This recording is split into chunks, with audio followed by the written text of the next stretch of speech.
Dave Smith, host of Part of the Problem, a libertarian who backed Trump in 2024, and Adam Sosnick, who's the Valuetainment host and PBD podcast regular, a former liberal who backed Trump in 2024. Well, welcome to both of you. Dave Smith, we'll come to the tsunami that greeted your last appearance on Uncensored, led by Ben Shapiro a little later. But first of all, this sort of quaint notion now being peddled by people in the mainstream media that the podcast world is irrelevant, no one's ever heard of any of the podcasters or we YouTubers or anything, and we should all just be ignored. I don't think that's true. Oh, I mean, it's patently absurd on its face. I mean, again, I'm not trying to overstate the influence that any one podcast or show has. But I mean, lots of people listen to shows. They don't necessarily agree completely with the host of that show. But again, to say, look, I mean, Piers, if you look at the polls, what the polls tell us is that this is the most unpopular war in American history going into the war. And CNN is going to read you these North Korea numbers. Actually, in fact, I think it was better than Kim Jong-un did in his last election, 100% of MAGA. But what does that really mean? I mean, the truth is, Piers, you kind of nailed it here in your opening, right? Even when Joe Biden was clearly senile and was forced to pull out of his reelection campaign, the majority of Biden supporters still supported him, and there was still going to be 40-something% of the electorate would have voted for Joe Biden. Now, that wasn't enough, though, and that's why they forced him out, because you need a coalition to carry you here. So this comes down to how you're defining MAGA. If you want to say Joe Rogan and Theo Vaughn and Andrew Schultz and all these guys, they're not MAGA. Well, okay, but they were relevant enough for Donald Trump to go on all of their shows in the campaign. And the point is that the coalition that got Donald Trump elected in 24, that got him for the first time ever to win the popular vote, that coalition has been destroyed. And the final thing I'll say is this, Piers, I made this prediction on my show the other day, but right now you kind of have these two, broadly speaking, camps, say Megyn Kelly and Tucker Carlson and Candace Owens, maybe people like me, who are saying the coalition has been destroyed. And then on the other side, you have people like you played Bacha, Ben Shapiro, who are saying, no, the coalition is fine. What we've learned is that Tucker Carlson doesn't matter. Give it a couple months, Piers, and I promise you, everyone on that side will say the coalition has been destroyed and it's Tucker's fault. This is going to tank Donald Trump's presidency. We're already past the point of that. The Democrats are going to win the House and the Senate. It's going to be impeachments and subpoenas and investigations for the next 2 years. And I don't think anyone from this administration can win the presidential in 28 at this pace. Right. Well, Adam, you're part of a very successful podcast. Patrick Bet-David's been a regular on this show, as have other members of your great team. And, I would say just from a personal, you can only judge it personally, I guess, but I've been on some of the biggest TV shows, mainstream TV shows you could think of, right? America's Got Talent for 6 years. Britain's Got Talent. I replaced Larry King at CNN. They aired my show 3 times a day in America and around the world, and so on and so on. And what's been fascinating to me in the last couple of years is I get more people come up to me in the street, wherever I am, whether it's New York, LA, London, Sydney, the Middle East, whatever.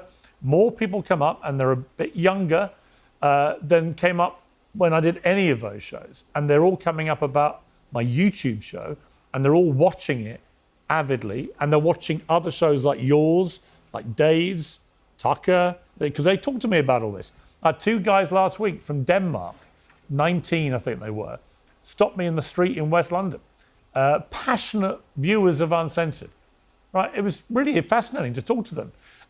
So I just think this idea that people who operate away from mainstream media now, like you, like me, like Dave, like others, that we're kind of irrelevant and no one knows who we are, is completely contradicted by reality. I just see it in the streets. So I don't know whether it's self-preservation going on, that the mainstream media doesn't want to accept there's been a shift in power.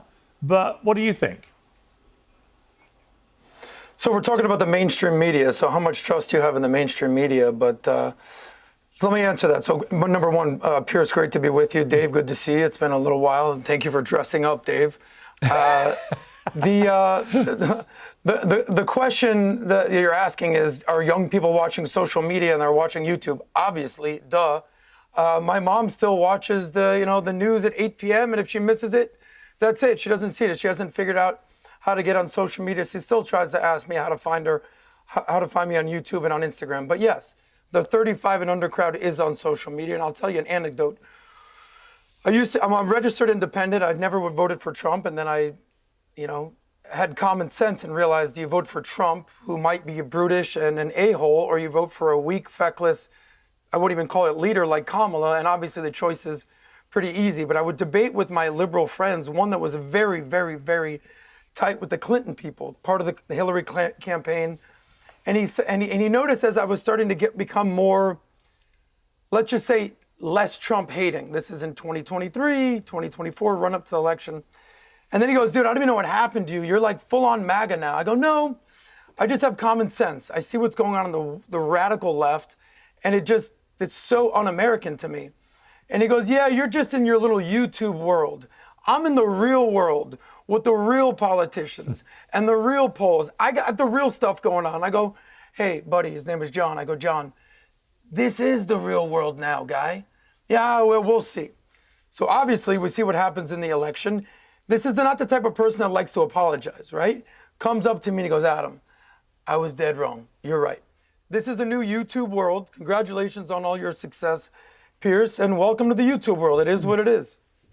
Okay, well, we're sort of in broad agreement there. Let's get to broad disagreement, I suspect, which is the way this war is playing out. Dave, I've really struggled to work out the upside for Donald Trump from the start of this.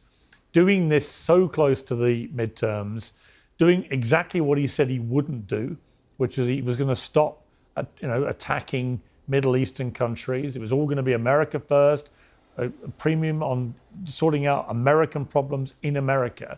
And then suddenly he launches a war on one of the biggest countries in the Middle East, certainly one of the best armed.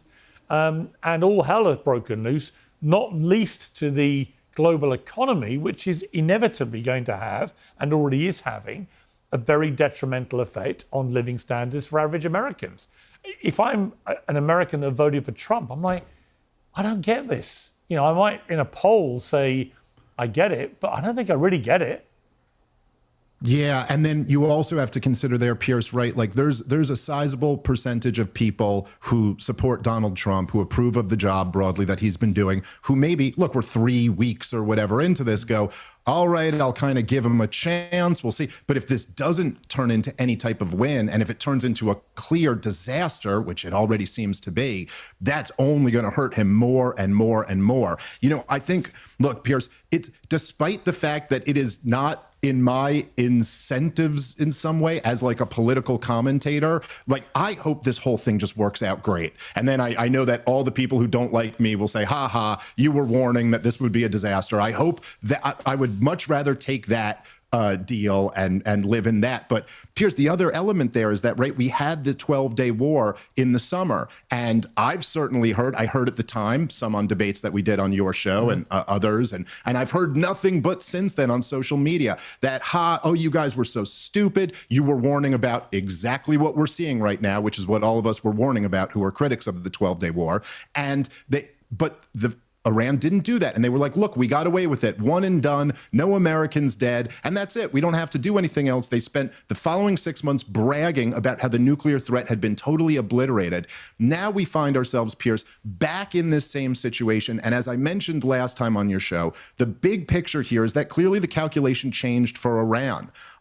They no longer feel that it's in their incentive for self-preservation to not strike back and kill Americans or not do maximal damage. And now, clearly, with a younger, more radical Ayatollah who has not promised to not build nuclear weapons, they've made the calculation that actually they can't not give us a bloody nose, that they have to really make this cost us. Otherwise, we'll be back in another few months doing it again. And of course, at the beginning of this war, Donald Trump said this was a full regime change war and called for the people to rise up and overthrow their government. And the people did rise up, Pierce, in support of their martyr Ayatollah and in support of this regime. I know you saw some of those aerial shots. There must have been hundreds of thousands of people out in the streets in Tehran, in the most liberal part of the country, supporting the regime. So I'm sorry, at this point, this just looks like a catastrophe. And the best we can hope for at this point is that it only ends up killing like 10,000 people, and it only ends up costing tens of billions of dollars rather than the 200 that Secretary Hegseth has asked for. And this all relies on two major factors. Think about this, Piers. It's not just that Donald Trump has to call it quit and declare victory or whatever, but then we got two other entities that are majorly involved in this war, Iran and Israel. Now, we know at this point, Iran is saying they're vowing not to stop. They talk a lot of bluster. Who knows? Maybe they will.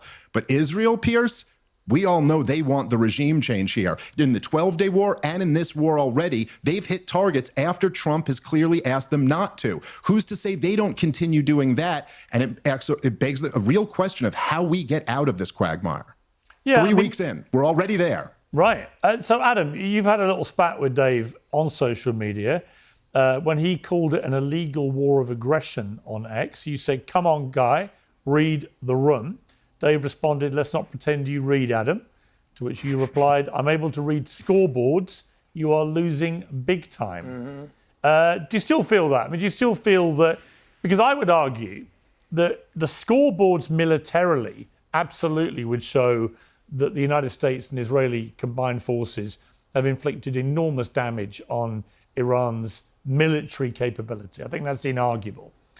However, what I don't think has been properly factored in by the Americans and Israelis is the ability of Iran to wage an economic war in parallel to a military war. And that by controlling the Straits of Hormuz and by attacking, as they have done, their neighboring Gulf states, both oil refineries and tourist hotspots and so on, they've managed to freak everybody out and they freaked the global markets. And this is incredibly damaging to Donald Trump, because every day that Straits of Hormuz is shut, then you will see the impact for the next few weeks and months coming through the US economy and the global economy, but the US economy. You know, when fertilizer, when the impact of that being stopped comes through in a couple of months' time, it takes a while to cut through to the actual people of America. But it will, and when it does, it's going to be very damaging. Do you not think that the longer this goes on, the more of a miscalculation has been made here? Look, I'm not the Trump is the all-B MAGA guy. I'm the guy that was like, yeah, I'm not so sure about this Trump guy. You know what? Oh, I got the fake news. Oh, Russia. Oh, it turns out, yeah, you know, he's way better than the other side. So I had to use logic and a measured approach to get me to the point where I'm like, he's the guy. So I'll ask you another question. Let's say Trump wasn't here. What's Kamala doing? Oh, no, So I mean, everything don't in get me wrong. politics is binary. I think Kamala Harris would have been a terrible president. I thought Joe Biden was a terrible president. And I've always said with Trump, I think I find myself agreeing with some of the things he does and disagreeing with others, which I think is the right way to deal with Trump. I think if you just judge him on what comes out of his mouth... Well, that's just like with anything, Piers. You're not going to agree with everybody and disagree with that. Right. Yeah, so, and look, when I came on the PBD podcast, I loved it because we disagree about stuff, and you guys come on, we disagree, we agree. We never fall out over it, and nor should anybody, right? But on this specific call about Iran, I did say on day one, I think this is a massive gamble, and I don't understand the timing, and I think the capacity for this to go badly wrong is very high. The longer it has gone on, because Trump originally was like, this is over in days, then it's over in a couple of weeks, then everything started changing, then the regime change he said was going to happen with people rising up. None of that has happened. There are lots of reasons for it. I think the reason we saw so many pro-regime people hit the streets was they were not going to get killed doing it. We saw in January when people protested against the regime, a lot got killed. And obviously there are bombs flying around all over the cities of Iran, which will also put people off, I guess. So there are lots of reasons, I guess, why people are protesting or not protesting in certain ways. But to me, the justification for this war has changed so many times. It's made me think, I don't think Donald Trump has any clear idea of what victory looks like. Do you? I mean, if the regime remains intact and they keep their enriched uranium, for example, and they maintain control of the Straits of Hormuz. Is that victory? Well, look, this was not an easy decision. You think, these guys have been in power 47 years. Everybody in our microwave hustle society wants this done in the next 4 to 7 weeks. It's going to take some time. And we've already, I was talking to a good Navy SEAL, buddy of mine, Navy SEAL. He said, dude, we've taken out 80% of their military capacity. Not bad in less than a month. So let the guy cook a little bit. So you also talk about, Dave, that, oh yeah, they had people out there pro-regime. Yeah, nobody's denying that 10 to maybe 20% max of the country is pro-regime. But what about the 80% of the country? That's like if Dave had a comedy show, and there was 100 people that magically showed up to Dave's comedy show. Oh my God, he has so many fans. Dude, there's 100,000 people outside that didn't go to the show. I'm not being like brutish or sarcastic, but just you're taking a small sample size and extrapolating that for the entire country. We all well, actually, know just to be clear, who this regime is. Oh, hang on, Adam. Just we to be, all know hang, that Adam, this is a terrorist regime. Just to be technically correct on that argument you're making, if 100 people turned up to watch Dave's show, then technically over 8 billion chose not to. Correct, and that's pretty uniform at this point. This is really making me feel bad about my numbers on the road. It doesn't necessarily mean that 8 billion people. Yeah, it Dave, doesn't mean there are 8 billion people who don't like Dave Smith. I used to own a couple. No, it's fine. I mean, I actually do like Dave Smith. Let me tell you a Dave Smith story. I actually have respect for Dave Smith, but I realized who Dave Smith is, and I would say this to his face or on camera. Dave Smith is a radical libertarian. Don't take my word for it. You've said this multiple times. Have you not, Dave Smith? Said what? That I'm a radical libertarian? Yes, absolutely. Okay. Yes. Okay, perfect. So when you're something, when you're radical, what's another word what I believe in? Well, what I believe in is true Americanism. Radical? Extremist. Okay. This is why these are all call relative America, terms. This is why you call.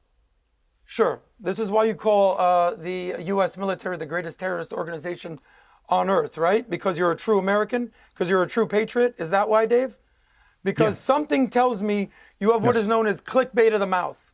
And you're using these instances, these wars, to garner attention for you. You have the American flag behind you, yet you have the hypocrisy of saying the United States military, United States is the greatest terror organization the world has ever seen. I mean, I don't understand what's going on here. This is why you're radical. I didn't say by the way, world I tell you what. Hang on. Just to be fair to Dave, let's replay what he actually said on this show, which caused all the furore, led by Ben Shapiro. We'll play what he said, and I'll play what Shapiro said about it, and then we'll come back to Dave for a response. The IDF is the worst terrorist organization in the region. Let's get real. The United States of America is arguably the worst terrorist organization in the world. If you want to look over the last 25 years, how many innocent civilians we've slaughtered. It doesn't matter, it turns out, how many times you appear on Joe Rogan's show or how many times you hide behind your title of comedian who holds the Guinness Book of World Records for fewest jokes told, or how many times you spew puerile analogies that demonstrate nothing but unbelievable, willful ignorance of the nature of war. I'm sorry, but you hate the country if you say America is the worst terrorist organization in the world. You just do. Now, I know that Dave Smith is super duper excited that his name was mentioned here. And he's sitting there shouting at his TV screen in his basement, "Debate me, bro!" To which I answer, nah. I don't debate with trolls who claim that America is the biggest terrorist state in the world because that is idiotic. So, Dave, as you know, that all blew up. A lot of debate raged about it. Clarify what you meant. Do you regret phrasing it the way you did? Just give us a bit more meat on the bone.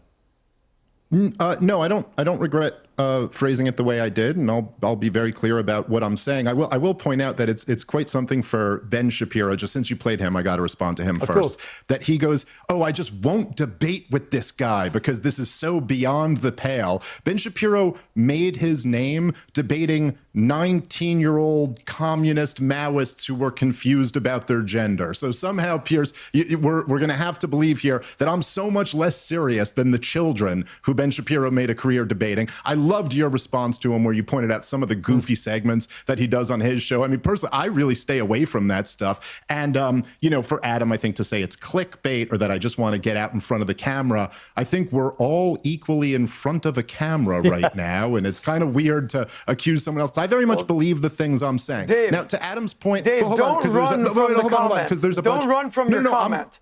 I'm trying to address get to the it, but there's a comment, not lot Ben here. Shapiro, would you? Good. Yes, let's go. Wrap it up. No, I'm going to make the points I want to make. You called the United States military. You're just slowing. Okay, so you called the United States military the greatest terror organization in the world. Adam, defend. Just let me answer. No problem. I'm going to go back to the order I was going to go in. To Adam's point, when Adam says I'm a radical libertarian and I say that this is true Americanism, I mean, look, my favorite founding father is Thomas Paine. Not everyone considers him a founding father. And maybe I love him so much because he never held a government position and didn't own slaves, which I thought was pretty cool. But Benjamin Franklin said he was the most consequentialist and the one person most responsible for the United States of America existing. His famous pamphlet that he wrote was called Common Sense. And I think on the first or second line of it, he says, government is at best a necessary evil. So at best, he's like, this is clearly on the anarchist to night watchman state spectrum was what true Americanism was when it started. Now, for me to say what I made the point, and I've made this point a million times on your show, Piers, I was saying when people come on and say Iran is the biggest state sponsor of terrorism, well, just like give me an objective definition of what terrorism means, and then let's apply that standard universally. And if you're going to sit here and say, look, America has given billions, tens of billions of dollars to the IDF in the last few years. We've also, by the way, given a lot of weapons and money here. Your first guest on this show there, the head of the Obama deep state, was using Al-Qaeda, bin Ladenite head choppers on the ground in Libya and in Syria. And yes, Adam, I would also consider it when our politicians lie us into wars that slaughter millions of innocent people and in many cases target those innocent people. I consider that terrorism as well. There's the answer, Adam. And if you want to keep doing this, buddy, you could tell me to check the scoreboard. I'll run circles around you on this, dude. Check the scoreboard. Most unpopular war in American history going in. Check the scoreboard. 13 dead Americans and 150 plus other wounded. Thousands of innocents, including little schoolgirls in Iran, killed. Dead innocent Israelis. Hundreds of dead innocent people in Lebanon. Millions of innocent people being displaced, all at the cost of tens of billions of dollars and destroying Trump's coalition. Check your scoreboard, Adam. How's it looking for you? Okay, Dave. Okay, it's not working well for you, Dave, because substantively you're respond still to any saying of that, the Adam. United States. You're saying the United States is a terrorist organization. You've already lost the debate. You live in America, tough guy. You have the luxury of sitting in your little studio with your hooded sweater like you're 17 years old.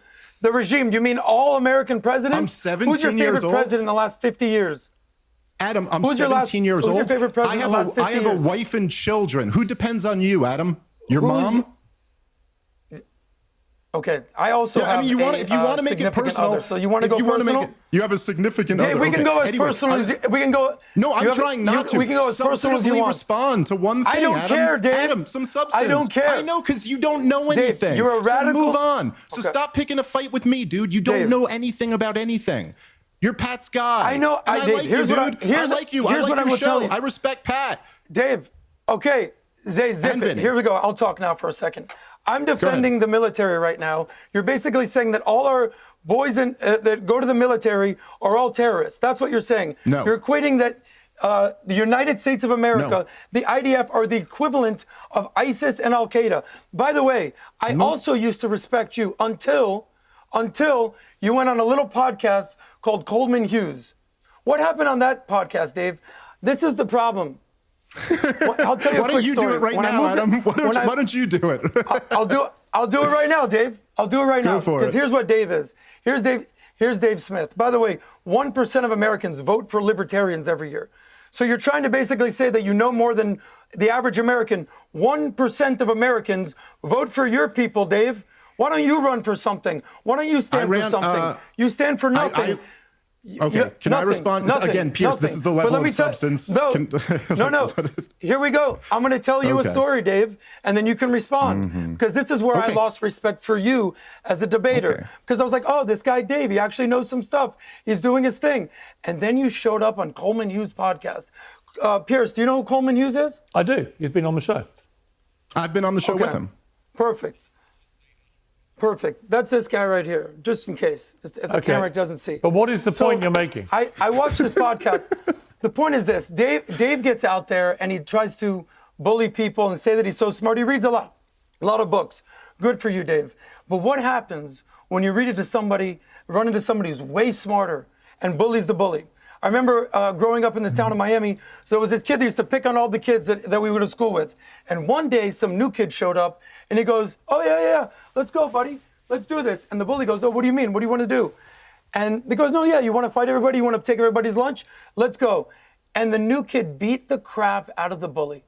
And here's what happened with Dave. He's out there just doing his little podcast thing, debating, like you said, Ben Shapiro, 19-year-olds.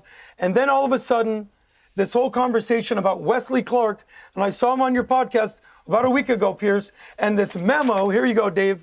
Remember this memo from Wesley Clark that you used to cite everything? This is adorable. That you used to cite, yeah, that is adorable because your whole foundation is based on some memo. Well, I'm not quite sure what, Adam, I'm not quite sure what is the point you're making. The point is this, Dave has zero credibility at this point. Dave has zero credibility. Well, you don't really get to decide and he that. ran the into somebody the audience gets that to decide completely that. bullied.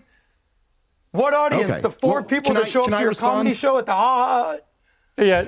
Okay, Dave, you respond. Okay. Can I respond now because I listened while I mean, you the question I'd ask you, Dave. The question I'd ask you, Dave, is the way that you're. Well, let me respond to some of that. I will. Piers. But I just want to ask you, just on a general level. How are you going to respond to what Coleman Hughes did to you? There was like a body bag after that debate. Let him respond. Well, you ain't doing nothing, bro. You're sitting here talking about what another man did. You've already been in a body bag, Dave. I'm here to clean up the scraps. Okay, let me just ask Dave this, which is, as you know, the comment you made about America being a terrorist state and so on, that went pretty viral.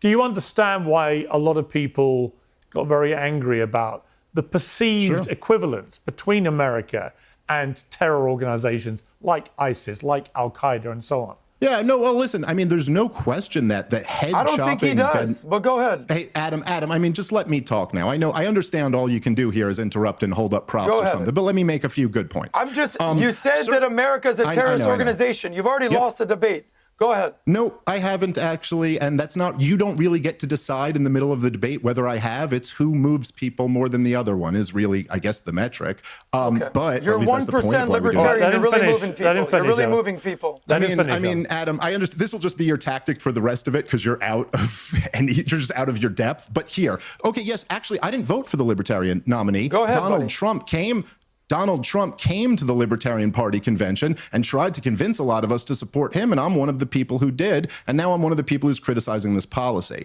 Now, in terms of, obviously, Piers, it's a provocative statement. I know that when I make it, and I'm not claiming that the American military men are the equivalent of ISIS or Al-Qaeda. Obviously, they're much more barbaric. These head choppers, the one who Leon Panetta and Barack Obama all sold weapons to and partnered with, and the one who Donald Trump recognized as the president of Syria. I'm not saying that one isn't more barbaric than the other. I'm simply making the point, Piers, that if you define terrorism as targeting civilians in order to effect a political change, then by that objective definition, the U.S. military and the IDF are more guilty of it than anyone else over the last 25 years. Their argument is always that the U.S. military and the IDF do not deliberately target civilians. Yes, Piers, but again, Piers, we've been through this. I'm just saying, for the benefit of fairness, that's not this true. is their argument. Whereas the difference being that genuine terror groups like ISIS, like Al-Qaeda, they deliberately and brazenly target civilians for political purposes. Piers, when you have roaming blackouts for 9 days in Cuba because we've embargoed the energy that can go there, I'm sorry, that is targeting the civilian population. When Hamas slow rolls the remains of dead Israeli prisoners,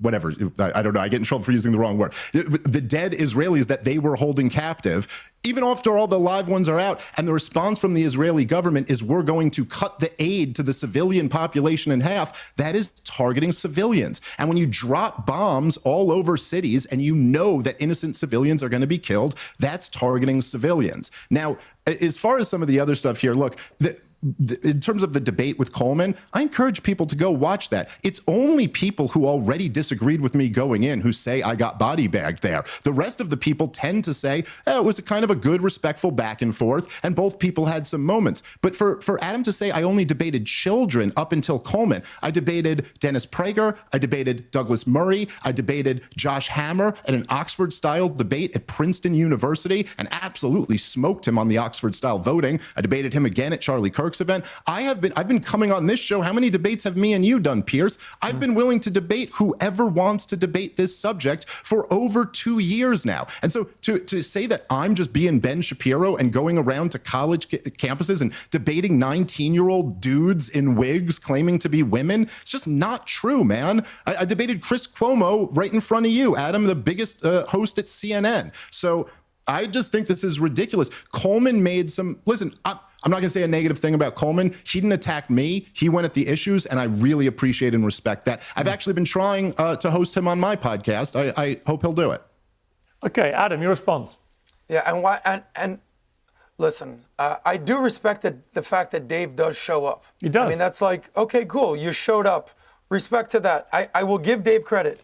But Dave, and this is why I'm going to keep going back to this, to pretend that it was an even match, an even debate, he put you in a body bag, and you're out here still doubling down on all your positions when he went methodically and surgically. This is the saddest thing. I've never been in a debate where someone just fell back to someone else's debate. Boom, boom, boom. Name one of the booms. Make the point for yourself. Me and you are supposed to be debating here, brother. The memo from Say Wesley something. Clark. The memo from Wesley Clark. Your whole what's your foundation point? For your Israel. So listen up, little guy. So your whole foundation for Israel dragging America into war was that this memo from Wesley Clark showed up, and that's the reason that America got suckered into the Iraq war, because Israel convinced him to do it. And he went and surgically and methodically and very calmly was like, Dave, you don't know what you're talking about. Your entire foundation crumbled. And you're dipping, so you're doing your little can thing, I respond? or you're drinking your Can I nicotine. respond to this? So, but the point is this: your Holland's Man, Opus, you are this 3-hour debate with Coleman Hughes, it wasn't close, Dave. And that's fine. You want to sort of be a revisionist. That's your opinion. And say, you know what? I'm not being revisionist. We went point for point. No, Dave, that was any person with logic, because you didn't have a response. Your only response was, this is so go read the ridiculous, book. dude. Adam, it is an unusual position to spend. It's not ridiculous. Adam, it's an unusual position that I've had you guys because on. that I've was had the you guys aha on moment to for debate. me. And so far, where I said this guy is actually a lightweight. Adam, he's actually a lightweight. Adam, Well, this is that moment for you, for a lot of people, Adam. So congratulations. My point to you, Adam, would simply be it's an unusual debating strategy to spend 10 minutes of this debate talking about another debate that most viewers may not have seen. Yeah, it's pretty ridiculous. There's other debates that we can bring up. The fact, Dave, when's the last time you were in the Middle East? Okay, so this is what you're falling back to now? Yeah, right. No, you know the answer. You're not asking. I've answered it a million times, and you know the I have not been to the Middle East. Go do your best Douglas Murray acting job. So, Adam, brother, I was prepared to come in here on friendly terms. So you are humiliating yourself right now, dude. I'm really not. You're humiliating yourself right now. You've been humiliating yourself for the past 2 years, basically saying that America is a terrorist organization, that the IDF is a terrorist organization, and you're whitewashing actual terrorism. What are your thoughts on Islamic terrorism coming into the West? What are your thoughts on the war in the West? What do you think of ISIS? What do you think of the Muslim Brotherhood? Are you asking me questions? Go ahead. It's a huge I'm asking you a question. And it's a huge risk, especially right now after we just murdered an Ayatollah and his whole family. What's a huge risk? Blowback terrorism is a huge problem, and having not secure borders is a nightmare of a policy. I'm not talking about. I'm very concerned about terrorism. Blowback terrorism. Do you see what's going on in the West? Do you see what's going on where Piers Morgan lives in London? Do you see what's going on all over the world? I've been an advocate of strict immigration controls for many years. By the way, you're just making stuff up because you have nothing, dude. By the way, you have nothing here, man. You just said that America is a terrorist organization. If you brought my country He's into it, anti-American, and here I am as a proud American saying that he doesn't know what he's talking about. You said that Dave God. couldn't talk about the Middle East because he hasn't been there much. When was the last time you were in England? I spent much time in England. My ex-wife was Welsh. When was the last she time? She wasn't a sheep shagger. When was the last time? The last time I was in Europe, in England, in the Middle East. Where would you like me to go? No, England. The last time I was in England was about 8 years ago. Right. So this idea, let me tell you. The last time I was in Israel. Let me tell you. The last time I was in Israel was 3 years ago. Adam, there is dude, a weird Pierce, idea. do we have to put this episode out? I like Adam. There We is don't a have to weird air this. idea. There are many people. Are you saying that not going to a country? Adam, many people. Hang on. Many people on the conservative right in America seem to be under the illusion that my country has been taken over by radical Muslims. Let me tell you. I have lived here on and off for the last 8 years, unlike you, and respectfully, we have not been taken over by radical Muslims. It just hasn't happened the way it's being sold by people like Tommy Robinson to Americans, and you're all lapping it up. How would you define it then, Piers? I think we have a Muslim population which is predominantly peaceful and inclusive and settled well. And we have some radical members of radical Muslims, as we have radical members of other religions in this country, and we have to be very wary about it. What other members of radical religions? Hang on. And we have had severe immigration control issues run by successive Conservative and Labour governments who, frankly, lost control of our border, both to illegal immigration, but also allowed way too many people in legally. And these are proper, legitimate things to be discussed. But framing it, as some people like to do, as my country's been overrun and overtaken by radical Muslims, is just a lie. It's just not true. So, yes, there are things to be concerned about. And yes, I want to see everyone who comes here assimilate, and everyone who lives here assimilate into our culture. Of course I do. But this idea that we've been overrun and overtaken is nonsense. Yeah. Piers, can I just make one So you think it's all blown out of proportion, that everything that everybody is saying about Sharia law being imposed in London and Birmingham, it hasn't been you're saying that it's imposed here. overblown? It hasn't been imposed here. Okay, anyway. There are You're saying that it's over. There are Dave, a number of unofficial Sharia guy. courts operating. They have no legal basis or standing in the UK whatsoever. There is no Sharia law being operated legally in this country. End. It doesn't happen. Thank you, Piers. Thank you for enlightening me. So you're saying it's all overblown, that Islamification Why don't you come over, of the West with the whole is PBD overblown? team and let me take you on a guided tour of the UK, and trust me, you'll be fine. I'm sure you're going to all the nicest places, and definitely one of the most dangerous places, Piers. I'm sure you're not going to Birmingham or Brick Lane or anything like that. I love Brick Lane, best curries in England. I love Birmingham, fantastic place.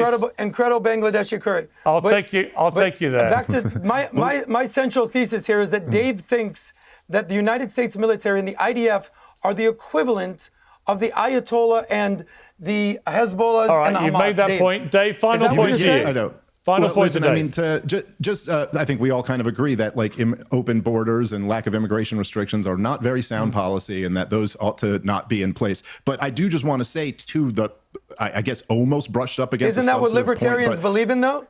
Don't libertarians believe in open borders, Dave? Let him finish. Anyway, let me just finish one point, Adam. Since you have nothing to say, just let me finish the point.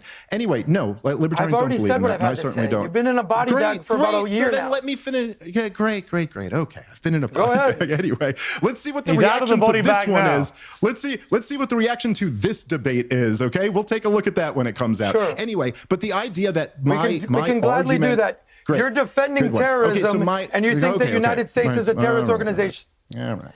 Let's see what rational MAGA people think. Go ahead, Dave. Let's see. Okay. Anyway, the idea that you're making the point that the General Wesley Clark thing has been torn apart, and that was my entire case for Israel trying to push America into these wars is absolutely ridiculous. There's much more to it than that, and that point hasn't been torn apart. Pierce, is anyone going to seriously argue that Israel trying to push us into this war with Iran isn't a factor? As Benjamin Netanyahu, the longest-serving prime minister in Israeli history, bragged brags about how this is the culmination Well, of not his just entire that. life's Not work. just that. He's been I mean, advocating this for my entire life. Well, Marco Rubio, It's Secretary of ridiculous. State, said it very clearly that America preemptively got involved in the strikes because Israel were going to attack Iran, and so America thought there would be revenge attacks against American interests and got in first. And Netanyahu's been coming here every other week to try to lobby Trump into this war. Guys, so to I've pretend gotta- that so you Israel guys isn't are a saying that major Trump- influence here. You guys are saying that Trump is that Adam, I have to bring this to an big end. of a buffoon that he I just would gets love to dragged into continue wars. this. Please Nice come, try. Adam, Nice come try, back again Disney. another time. Take it I've all loved time. having you on. Dave, always good to see you. I've sadly got to Thank you, leave you Piers. there, but I appreciate it both very much. Thank you. Enjoy Allah that Akbar, body bag, Dave. Allah Adam. Akbar.